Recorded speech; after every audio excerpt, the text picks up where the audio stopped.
Alors, nous allons parler du discours direct, discours indirect. Alors, le discours direct, il faut savoir, nous avons deux côtés, côté grammaire et côté de conjugaison. Côté de conjugaison, c'est-à-dire la concordance du temps. Alors, nous avons la première des choses que vous devez connaître, c'est bien le verbe de parole. Le verbe de parole. Donc, et deux points guillemets, ce sont la marque du discours direct. Vous avez ça, ce qu'on appelle le message.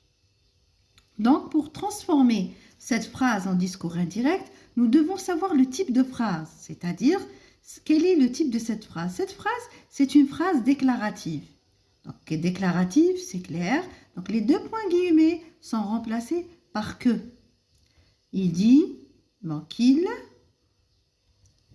est en retard. Et je mets mon point. Je finis ma phrase. Quand il s'agit d'une phrase interrogative, c'est-à-dire une phrase qui pose une question. Deux points, guillemets, est-ce que, par exemple, est-ce que les enfants sont rentrés, par exemple, sont rentrés. Donc, point d'interrogation, il faut prendre en considération la ponctuation. Donc, point d'interrogation, les deux points guillemets, est-ce que, sont remplacés par si, et je finis ma phrase, et à la fin, je ponctue avec un point. Troisièmement, nous avons ce qu'on appelle la phrase impérative. La phrase impérative, donc, vous avez deux points, guillemets, verbe conjugué à l'impératif. Impératif. La phrase, voilà.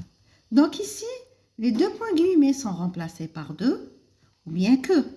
De, ce verbe-là se met à l'infinitif, que le verbe se met au subjonctif.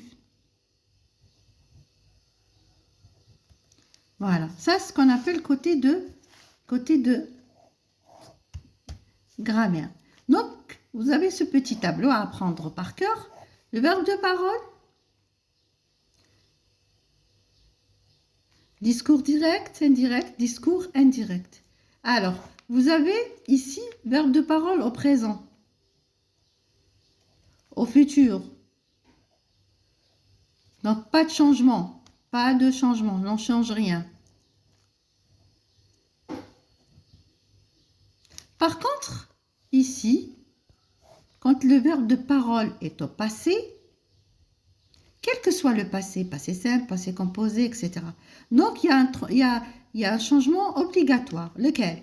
Vous avez le présent devient imparfait. Vous avez le passé composé devient plus que parfait. Vous avez le futur simple devient conditionnel. Présent.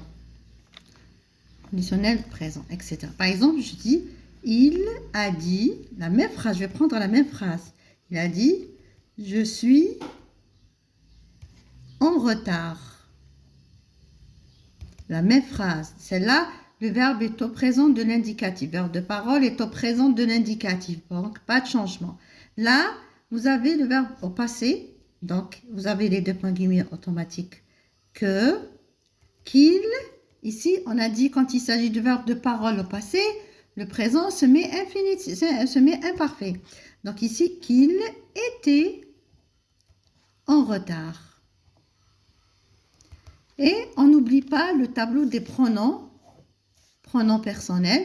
Donc discours direct, discours indirect. Vous avez je, tu devient il ou elle. Nous, vous devient il pluriel ou elle pluriel. Pronom possessif montant devient sans.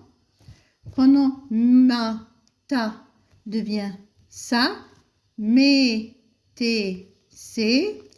Non, vos, leur avec S.